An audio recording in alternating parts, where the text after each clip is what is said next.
The Candace Owens Andrew Wilson debate ran for 3 hours, 11 minutes, 7 seconds.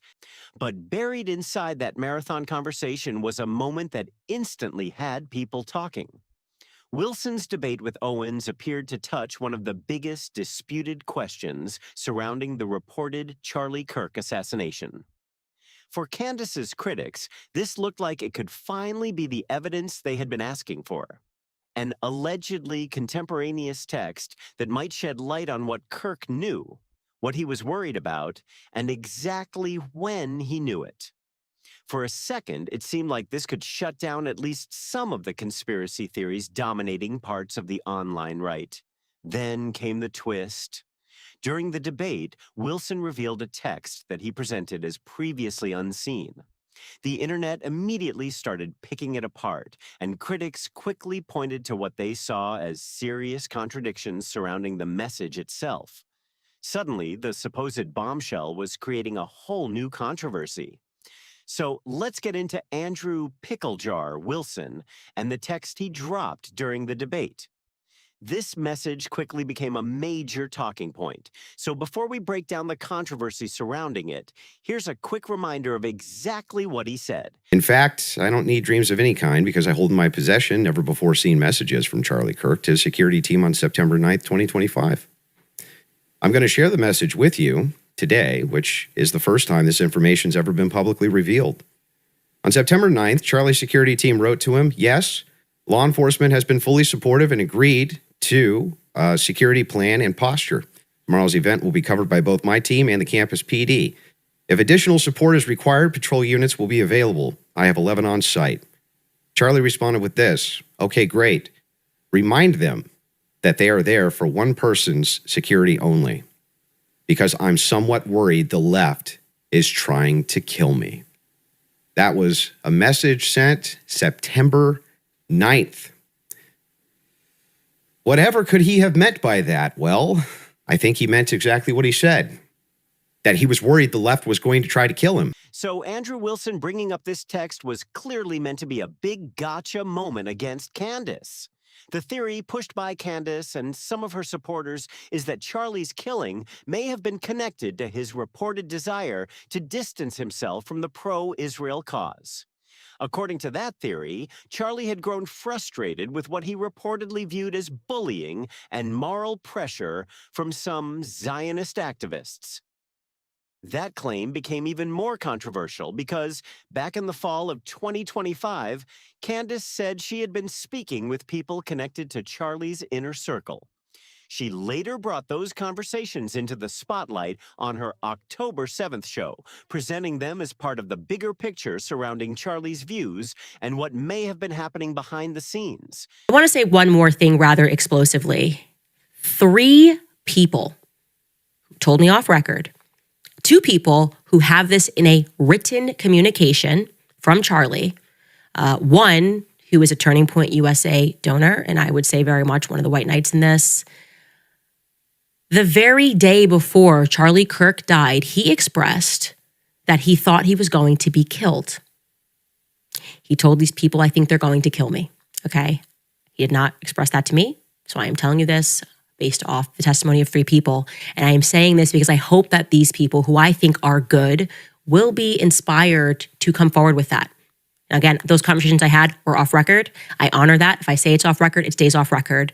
So shortly after Charlie was killed, Candace said 3 separate people came to her with the same disturbing claim. Charlie had feared that someone was going to kill him. At the time, she kept those individuals anonymous because, according to Candace, those conversations happened off the record. And one thing Candace has remained consistent and persistent about is that this is exactly what she says she was told. I personally believe her account. Then, on her December 8th, 2025 show, Candace went even deeper into what those sources had allegedly told her and added more detail to the story. Here's what she said. What I can tell you is we also received a tip from somebody within Turning Point USA that the night before he died, I know for a fact he messaged a donor and he messaged somebody at Turning Point USA. But I did not know, and this is what was told to me, that he also messaged Dan Flood, the security that's to his right, and allegedly explicitly said that they are going to kill me tomorrow. So again, that many people know that Charlie sensed that he was going to die tomorrow is an absolute fact. Why these individuals are all being quiet about that is a massive question mark. So according to Candace's source, Dan Flood, Charlie's security guard, was allegedly one of the people Charlie texted when he feared for his life. On the surface, that seems to line up pretty neatly with the text that Pickles presented during the debate. But there's one major problem. It's something Cassia pointed out while we were live streaming the debate.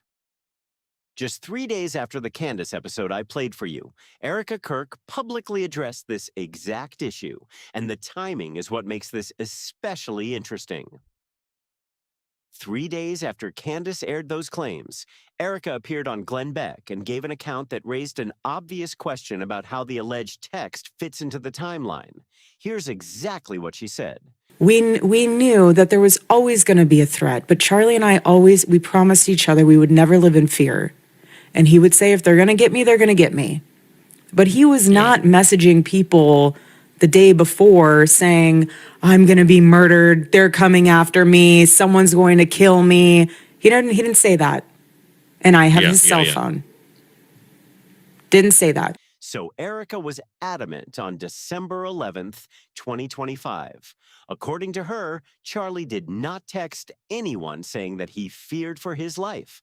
That directly clashes with what Candace Owens says her sources told her. Candace's account was that Dan Flood was allegedly one of the people Charlie Kirk texted while expressing fear that he might be killed. And Dan Flood wasn't just some random name floating around this story. He was Charlie Kirk's security guard, reportedly paid by TPUSA to protect him, and viewers regularly saw him standing behind Charlie at public appearances. I'm going to circle back to Dan Flood in a moment because I noticed something, yes, Nancy B. noticing again, that could potentially raise some legal questions for the people involved, depending on the facts and circumstances. But first, there's another major wrinkle here. Publicly, Erika denied that these texts existed during her appearance with Glenn Beck. That statement appeared completely at odds with Candace's account. I wouldn't call it a proven lie without evidence showing Erika knowingly made a false statement. But according to Candace, when the two later met privately, Erika's version of events changed. And that difference between the public denial and the alleged private conversation is where things get seriously interesting. I came over to your house and talked about Charlie Kirk, and now in hindsight, I got to do that for free. Didn't even cost me $300,000, which is pretty cool. I didn't realize what a value I was getting at the time. But even then, I remember it was right after you had just met with her. And so she had publicly said, oh, that's not true. But you even said when she met with you, she was like, oh, yeah, we did find it on the phone. It was that. But it's just kind of crazy that it's like, look, you guys came out and intervened to say this was a lie. Mm-hmm. Then it got proven that you were wrong about that, right? Like best case scenario wrong, worst case scenario lying. Yeah. And I'm going to go with lying. Okay. I'm going to go with lying, and I'm going to tell you why. Again, here's my positive evidence, whatever he keeps saying. But I was the person who presented this to the public, and they lied both ways. I was the one who said Charlie had this breakup with Israel, the night before on a text message. They lied, gaslit until I dropped the text message. Turning Point USA could have just come out and said that was true, right? Then I say, and that's not it. There were two people that he texted the night before saying that he was fearful that he was going to get killed. And he did not say the left. He did not say the left. If he had said the left, they would have released those messages in the first 24 hours because their entire narrative would have been proven by these messages that Charlie was fearful of the left the night before.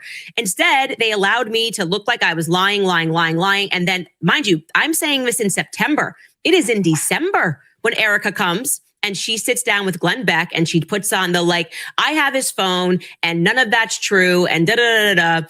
And that was the first time that I engaged her. And I came on my platform and I said, she's lying. She's lying. These messages do exist.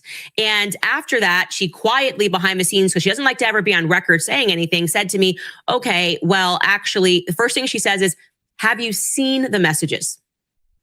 And I say, I'm playing so chill. I say, no. And she says, Well, they exist, but he said the left. And the reason why I didn't have them was because it was on their signal chat, which gets wiped. Okay. So let me tell you what's wrong with that. This is why she's walking herself into a trap.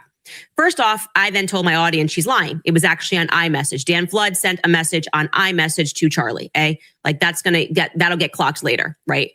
But let's assume that what she said to me in person is true, that it was on Signal, it was on their security chat, which wipes automatically. How the hell does Andrew Wilson have them months later then? Like, what's going on? How did these messages suddenly, she told me that she then asked, as if she had never, for some reason, Dan Flood and Andrew Colbert didn't offer this information to her for 4 months as her husband's murder is being investigated. Like, I think that would be the next day you would say, hey, this is crazy because the night before he texted me this and he was right. You would say that. Dan Flood was literally providing security to Erika in the aftermath. He's the one who took her to the White House. So we're supposed to believe he never mentioned this to her. She went on to Glenn Beck. Andrew Colbert never mentioned it to her. He's the one that told me about all of these messages. And then I went and did what I had to do to get to secure the information about them. And we're supposed to believe no one told her, but Candace knew in September. And then she wants to think that the Signal chat got deleted, but somehow Andrew Wilson has it in his hand and it's going to save a left. I am waiting for him. He has promised he's going to drop these messages. They better be Signal messages, which are supposed to be deleted, but also it's going to be great. Yeah. So after Erika publicly told Glenn Beck and everyone watching that these text messages didn't exist, Candace later claimed Erika gave her a very different story in private. According to Candace's account of that conversation, Erika acknowledged that messages did exist, but said they had been sent through Signal and were later deleted. That's a pretty major shift from the earlier public denial, assuming Candace's account is accurate. But it also raises another important question that needs answering. Did Charlie Kirk even use Signal? They still can't get into Crooks's devices? The whole thing is so bizarre. Really? Because they can read my text messages, I notice. No, they can read your Signal messages. And they have. Which is even worse than text messages. Now, this clip doesn't prove Charlie never used Signal, but it does suggest he didn't exactly trust the app. Still, just for fun, let's run with Erika's second reported version of events. The messages existed, they were sent through Signal to Dan Flood, and they were later deleted. If that account is accurate, it raises another question. Why hasn't Erika pursued legal action against Dan Flood for alleged negligence? Candace has raised a similar point, and it's worth examining. But the absence of a lawsuit by itself doesn't prove negligence or a cover-up. Families can have all kinds of personal and legal reasons for deciding whether to sue. We've seen other high-profile families pursue civil claims after losing loved ones.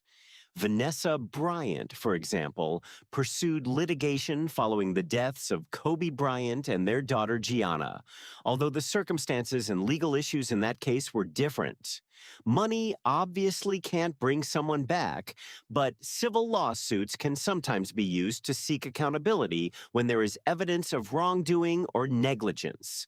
And this question becomes even more interesting if we also consider what Brian Harpool claimed during his interview with Sean Ryan. Is the man that owns the company that's in charge of his security detail, and you are the head guy on his security detail. Were there any concerns about that or any other organization, political party, foreign nation? Did he express any of those concerns to you? No, and Dan works for Turning Point as their security guy, and so Dan feeds down that to us to our contracted security, which is us for integrity. Mm-hmm. And so nothing had ever come now from Dan, from Charlie down to us about. So Brian Harpool said he never received any information from Dan Flood suggesting that Charlie feared for his life. According to Brian, nothing like that ever made its way to him. And if Candace's sources are correct that Dan allegedly received that warning, then I think that raises some serious questions about what happened to that information. Everybody seems to have smoke for Candace, but why isn't that same energy being directed toward Dan Flood? If there were evidence that Dan received a credible warning and failed to pass it along, Erika could potentially explore whether she had any legal options. Brian could also reasonably ask whether knowing about an alleged threat would have changed the security preparations at UVU. Maybe extra precautions would have been taken, but that's something that would need evidence, not assumptions. And here's the part that really stands out to me. Despite the alleged security failures being discussed, Erika reportedly continued using Dan as part of her security afterward. That doesn't prove anybody did anything wrong, but from the outside looking in, it definitely makes me curious. Think about it in everyday terms. If somebody cooks me a meal and it's terrible, I'm probably not asking them to cook the next one. So when we're talking about something infinitely more serious, personal security, and someone remains in that role after such a catastrophic event, of course, people are going to ask questions. But maybe, just maybe, Andrew Wilson actually got one thing right about Erika Kirk. When you tweeted Erika's too retarded to kill her husband, would you like to explain how you developed your evidence, your positive evidence for the fact that Erika was retarded? Yeah, sure. So I just think all women are retarded. Anyways, that's all I have for this video. What do you think about that clip of Charlie Kirk being critical of Signal? Do you think his apparent distrust of the app could suggest that he didn't regularly use Signal? Or is that reading way too much into one clip? And what do you make of Erika's reported claim that the messages were sent through Signal but were later deleted? There are still plenty of questions here, but I want to know what you think.